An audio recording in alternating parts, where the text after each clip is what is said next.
En la primavera de 1937, la pequeña ciudad industrial de Lemont, Illinois, permaneció prácticamente al margen de la lenta recuperación económica que se afianzaba en Estados Unidos. Situada a orillas del canal de Illinois y Michigan en el condado de Will, a unos 48 kilómetros al suroeste de Chicago, Lemont se había desarrollado en torno a la extracción de piedra caliza y las industrias manufactureras que proporcionaban empleos modestos a sus residentes. Entre estos residentes se encontraba Ella Merrick, un obrero de 27 años empleado en la Lemont Limestone Company, a las afueras de la ciudad. Merrick se había mudado a Lemont en 1935 tras conseguir empleo en una época de escasez de trabajo. Vivía en una casa de alquiler de 2 plantas en el número 412 de Cedar Street, una modesta estructura de madera con pintura descascarada y un pequeño patio rodeado por una valla de madera desgastada. Florence Kendall, su compañera de 25 años, compartía la residencia con Merrick. Los registros del condado indicaban que no estaban legalmente casados, aunque se presentaron como marido y mujer ante vecinos y conocidos. Florence había llegado a Lemont poco después de Merrick. Su paradero anterior apenas estaba documentado en los registros oficiales. Los registros laborales mostraban que trabajaba ocasionalmente en la tienda de artículos secos Schultz de Main Street, aunque su empleo era irregular. La pareja mantenía escasas conexiones sociales dentro de la comunidad. Declaraciones de testigos recopiladas posteriormente por las autoridades revelaron que los vecinos los percibían como reservados y reservados. Martha Winters,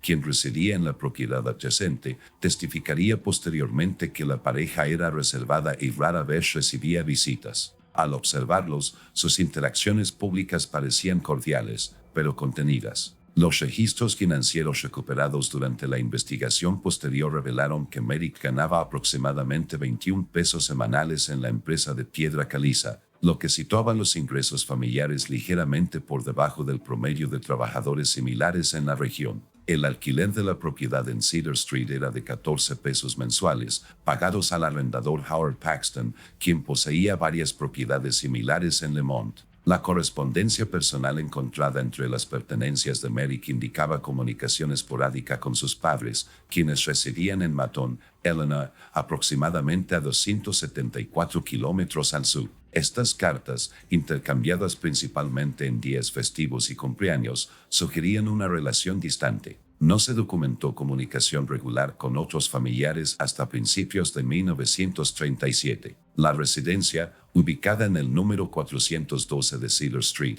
contaba con un mobiliario modesto, incluyendo muebles de segunda mano adquiridos en establecimientos locales. La planta principal constaba de una pequeña sala de estar, cocina y comedor, mientras que la segunda planta albergaba 2 dormitorios y un baño rudimentario instalado durante la década anterior. Fotografías tomadas por la policía en junio de 1937 documentaron condiciones de vida que, si bien no eran de pobreza, reflejaban una situación económica precaria. Los registros de asistencia a la iglesia de la Iglesia Católica de San Patricio y la primera iglesia bautista de Lemont no contenían entradas para Merrick ni para Kendall, lo que sugiere que no participaron en las instituciones religiosas que a menudo formaban el centro de la vida social en las pequeñas comunidades del medio oeste de esa época. Los vecinos informaron haber observado una rutina diaria constante. Merrick solía salir a trabajar aproximadamente a las 6:30 de la mañana y regresar cerca de las 5:45 de la tarde entre semana. Los movimientos de Florence eran menos predecibles,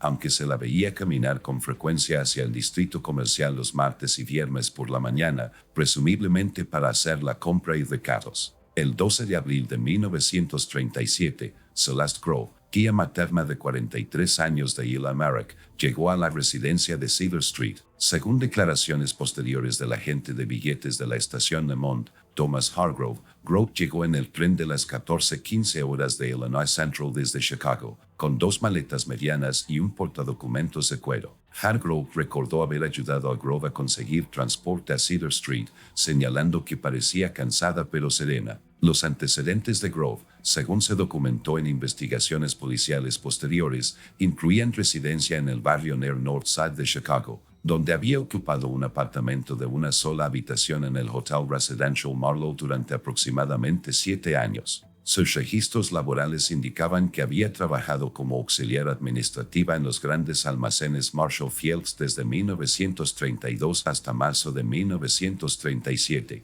cuando su puesto fue eliminado durante la reestructuración del departamento. Las circunstancias precisas que motivaron la reubicación de Grove en Lemont permanecieron parcialmente sin documentar. La correspondencia recuperada de sus pertenencias incluía una notificación de desalojo de los Marlowe con fecha del 30 de marzo, que alegaba impago de alquiler durante 2 meses consecutivos. Una carta de America Grove, con fecha del 3 de abril, contenía una invitación a quedarse con nosotros hasta que la situación mejore. Esta carta representaba la única comunicación documentada entre ambos antes de su llegada. La historia personal de Grove incluye un breve matrimonio con Harold Grove, capataz de fábrica de Chicago, de 1925 a 1929. El matrimonio se disolvió tras la muerte de Harold por complicaciones de neumonía. No tuvo hijos de esta unión. Antes de su matrimonio, los registros del censor la identificaban como Celeste Atherton, nacida en Peoria, Illinois,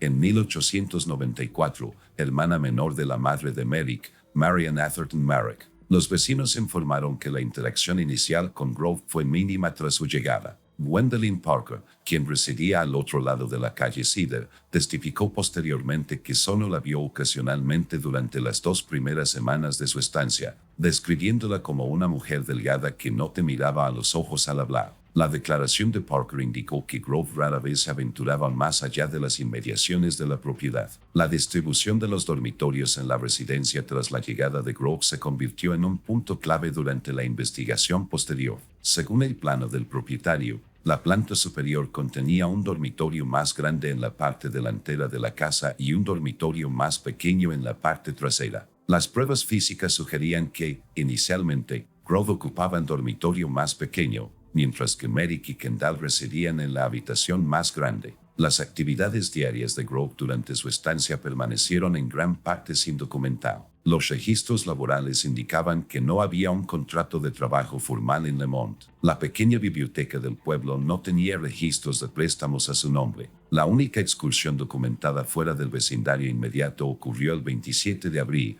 cuando visitó el consultorio del Dr. Maurice Hoffman en Main Street, quejándose de dolores de cabeza persistentes. El libro de recetas indicaba que le habían proporcionado tabletas de fenobarbital para el control de los síntomas. Los registros financieros recuperados de las posesiones de Grove incluían una libreta de ahorros del First National Bank de Chicago con un saldo de 212 pesos con 47 centavos al 1 de abril de 1937. No se registraron retiros ni depósitos posteriores a esta fecha. Entre sus efectos personales se encontraron 3 fotografías de su difunto esposo, un colgante de plata con un mechón de cabello y un libro devocional con la inscripción: para Celeste, Navidad de 1924, con cariño de mi madre. El 15 de mayo de 1937, aproximadamente un mes después de la llegada de Celeste Grove a la residencia de Cedar Street, Florence Kendall abandonó abruptamente la casa. Las circunstancias de su partida fueron inicialmente desconocidas para los vecinos y allegados. No se presentó ninguna denuncia formal de desaparición ante las autoridades locales. Según los registros de empleo de Schultz's Dry Goods, Florence tenía previsto trabajar los días 16 y 17 de mayo,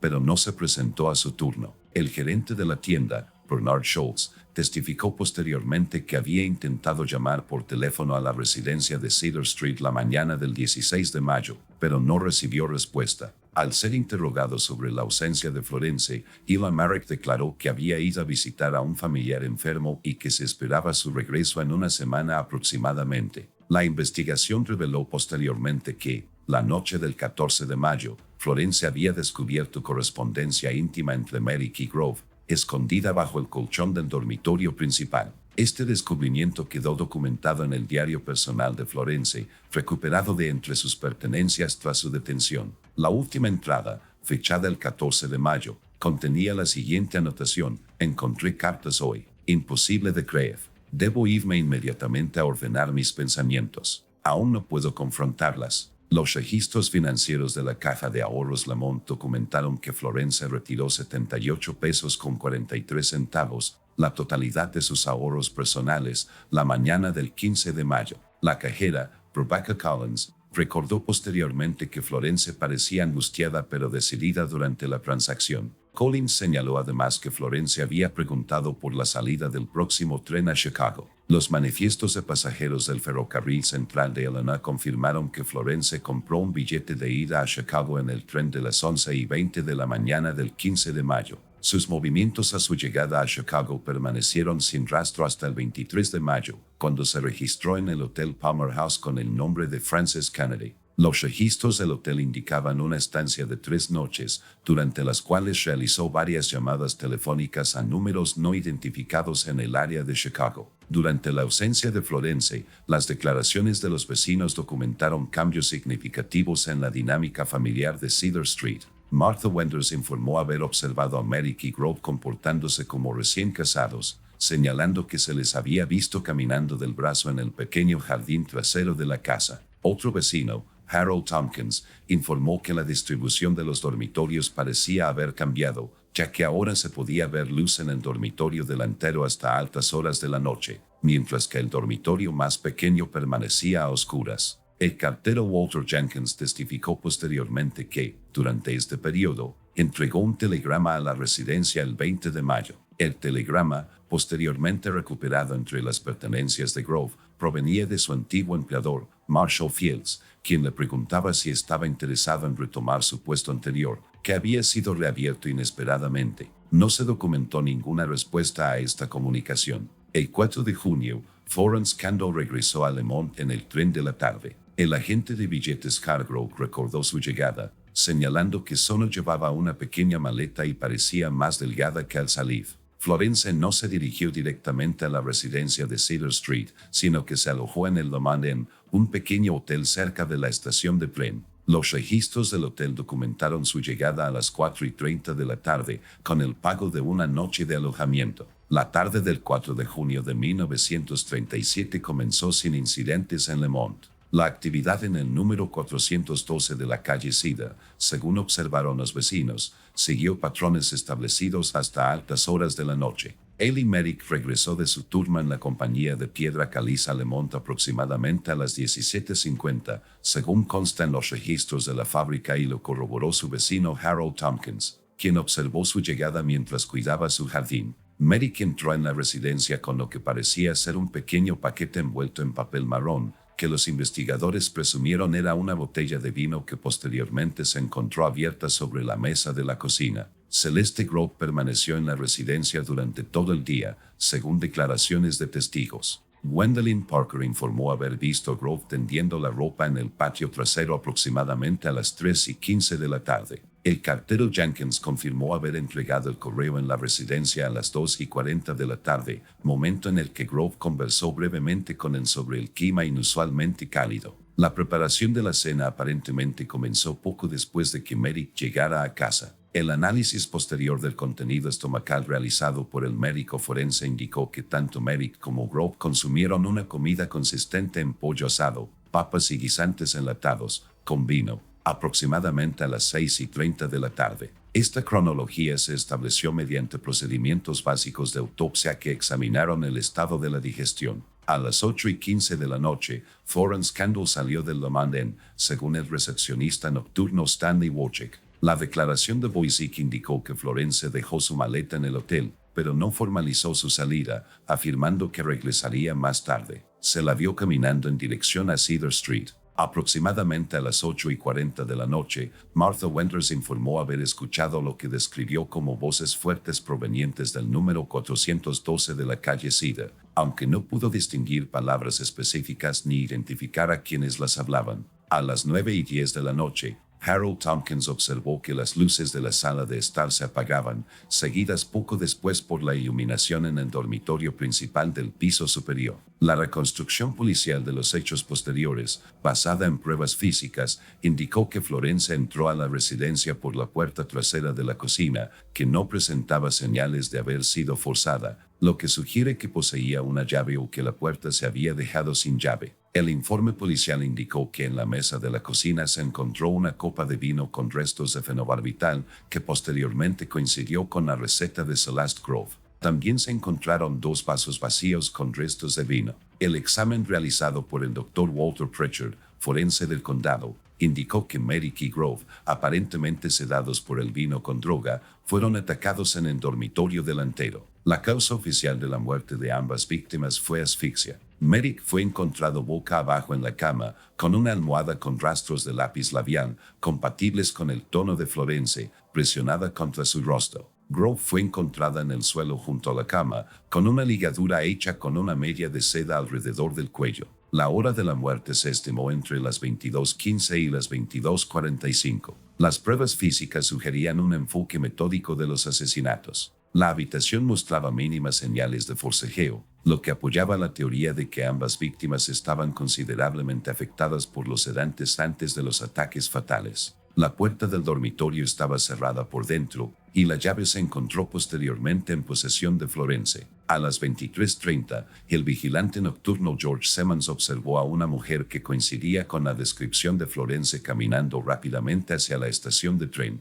Su declaración indicó que no llevaba nada en las manos y parecía decidida en sus movimientos. El último avistamiento documentado de Florence en Lemont ocurrió a las 23:52, cuando compró un billete para el tren de medianoche a Joliet, según lo registrado por el agente de billetes nocturnos Frederick Wilson. Los cuerpos fueron descubiertos a la mañana siguiente a las 8:20 de la mañana, cuando el propietario Howard Paxton, preocupado por una bañera desbordada que tenía una fuga a través del techo hacia la cocina, usó su llave maestra para ingresar a la residencia después de no recibir respuesta a los repetidos golpes. El Departamento de Policía de Lemont, una pequeña fuerza compuesta por el jefe Harold Brackenridge y 4 oficiales, respondió inicialmente al informe de Howard Paxton a las 8:27 de la mañana del 5 de junio de 1937. Al confirmar la presencia de 2 personas fallecidas, el jefe Breckenridge se comunicó con el departamento del sheriff del condado de Will a las 8:55 de la mañana, solicitando asistencia investigativa. El detective Calvin Thornton, del sheriff, llegó a las 9:40 de la mañana, acompañado por el forense del condado, Dr. Walter Pritchard. Se aseguró la escena del crimen y se inició la documentación preliminar, incluyendo fotografías tomadas por el fotógrafo policial Ernest Hellman. Las observaciones iniciales destacaron la peculiar disposición de los cuerpos, la puerta cerrada del dormitorio y la presencia de vino con droga en la cocina. A media mañana, Torrance Kendall había sido identificada como persona de interés. Su ausencia, sumada a las declaraciones de testigos sobre su regreso a Lemont el día anterior, llevó a las autoridades a emitir una alerta a las jurisdicciones vecinas. A las 14:15, Florence fue localizada y detenida en el Hotel Harrington de Joliet, aproximadamente a 18 millas al suroeste de Lemont. Al ser abordada por los agentes de policía de Joliet, William Foster y James Sullivan, Florence no mostró ninguna reacción emocional. Según el informe oficial, declaró: "Te estaba esperando", y no ofreció resistencia. Al registrar su habitación de hotel, se encontraron la llave de la residencia de Cedar Street, un diario con anotaciones que detallaban su descubrimiento de la relación entre Merrick y Grove, y un pequeño frasco con restos de fenobarbital en polvo. Durante el interrogatorio inicial realizado en la comisaría de Joliet, Florence ofreció una confesión detallada, transcrita por la taquígrafa judicial Louise Parker. La confesión describía cómo Florence había regresado a Lemont específicamente para confrontar a Merrick y Grove por su traición. Según su declaración, la intención original no era el homicidio, sino la confrontación. La decisión de administrar el sedante se tomó, según su relato, solo después de observarlos juntos a su llegada a la residencia. La confesión de Florence incluía la siguiente declaración: "Primero los observé por la ventana, vi cómo se tocaban, como simplemente me habían reemplazado. Había traído las pastillas conmigo, pensando que yo también podría necesitarlas para dormir después del enfrentamiento. Cuando los vi juntos, algo cambió en mi forma de pensar". La investigación formal, dirigida por el detective Thornton, procedió metódicamente durante la semana siguiente. Las pruebas químicas realizadas por el Dr. Edmund Morris, químico de Joliet College, confirmaron que la concentración de fenobarbital en el vino era suficiente para inducir una sedación profunda, pero no la muerte. Las pruebas de la presencia de Florence en la escena incluían huellas dactilares en la botella de vino, las copas, el pomo de la puerta del dormitorio y la ligadura utilizada en Grove. La recuperación de la correspondencia personal entre Merrick y Grove proporcionó evidencia crucial sobre su relación. Cartas de principios de abril sugerían que la relación íntima había comenzado a los pocos días de la llegada de Grove a la residencia de Cedar Street. Una carta de Merica Grove, fechada el 19 de abril, contenía referencias explícitas a su relación física y declaraba: debemos ser cautelosos hasta que determinemos cómo abordar la situación de Florence de forma permanente. El 10 de junio de 1937, Florence Kendall fue acusada formalmente de 2 cargos de asesinato en primer grado. Fue trasladada a la cárcel del condado de Wheeling Joliet a la espera de juicio. El abogado defensor de oficio, Garrett Sullivan, se declaró inicialmente inocente por locura transitoria, a pesar de la insistencia de Florence en su culpabilidad. El Dr. Raymond Clark, del Hospital Estatal de Illinois en Kankakee, realizó una evaluación psicológica los días 15 y 16 de junio. El informe del Dr. Clark concluyó que Florence era plenamente consciente de sus acciones y demostró premeditación, de acuerdo con las definiciones legales de sano juicio. El informe señaló específicamente: la sujeto muestra una claridad notable respecto a sus motivos y acciones, sin evidencia de delirios ni estados disociativos. El juicio comenzó el 3 de agosto de 1937 en el juzgado del condado de Wee, presidido por el juez Thaddeus Morrison. El fiscal Franklin Dobson presentó un caso basado principalmente en la confesión de Florence, las pruebas físicas de la escena del crimen y el testimonio del Dr. Clark sobre su estado mental. La fiscalía enfatizó la premeditación de los crímenes, destacando la adquisición y administración del sedante. El abogado defensor Sullivan, limitado por la renuencia de su cliente a presentar una defensa por demencia, se centró en el argumento del crimen pasional, sugiriendo que el descubrimiento de la traición íntima había provocado una reacción emocional extrema. Testigos de cargo, como Bernard Schultz y varios residentes de Lemont, testificaron sobre la reputación intachable y el comportamiento amable de Florence. Florence Kendall testificó el 7 de agosto y ofreció un testimonio que coincidió en gran medida con su confesión inicial. Al ser interrogada sobre sus motivos, declaró: no fui allí con la intención de matarnos, pero al verlos juntos, sabiendo que habían conspirado a mis espaldas, algo se quebró en mi interior. No podía permitir que simplemente me descartaran y continuaran sus vidas juntos. El jurado deliberó durante 7 horas antes de emitir un veredicto de culpabilidad en ambos cargos de asesinato. El 12 de agosto de 1937, el juez Morrison condenó a Florence Kendall a cadena perpetua en el Reformatorio Estatal para Mujeres de Illinois en DeWitt, Illinois. El caso, conocido localmente como el caso Lemont, generó gran interés en todo el condado de Wee y apareció en varios periódicos de Chicago. La edición del 13 de agosto del Chicago Tribune tituló La venganza de una mujer traicionada. El triángulo amoroso de Lemont termina en un doble asesinato, acompañado de fotografías de la residencia de Cedar Street y retratos de Florence Kendall en la sala del tribunal. Florence Kendall ingresó en la prisión de DeWitt el 15 de agosto de 1937, con el número de prisionera 3872 asignado. Los registros penitenciarios indican que se adaptó a la vida institucional sin mayores inconvenientes, trabajando en la lavandería y posteriormente en la biblioteca. No mantuvo correspondencia con familiares ni amigos de Lemont durante su encarcelamiento. La residencia de Cedar Street permaneció vacía durante varios meses tras los asesinatos y finalmente fue vendida por Howard Paxton en diciembre de 1937 a Archibald y Margaret Thompson. Según los registros del condado, la propiedad fue objeto de importantes reformas antes de que los nuevos propietarios se instalaran a principios de 1938. El caso Lemont desapareció rápidamente de la atención pública, eclipsado por preocupaciones nacionales más amplias a medida que la recuperación económica se estancaba y las tensiones internacionales se intensificaban en Europa. Sin embargo, el caso permaneció en la memoria institucional de las fuerzas del orden del condado de Wee como un ejemplo de cómo acuerdos domésticos aparentemente comunes podían ocultar dinámicas psicológicas complejas con un potencial trágico.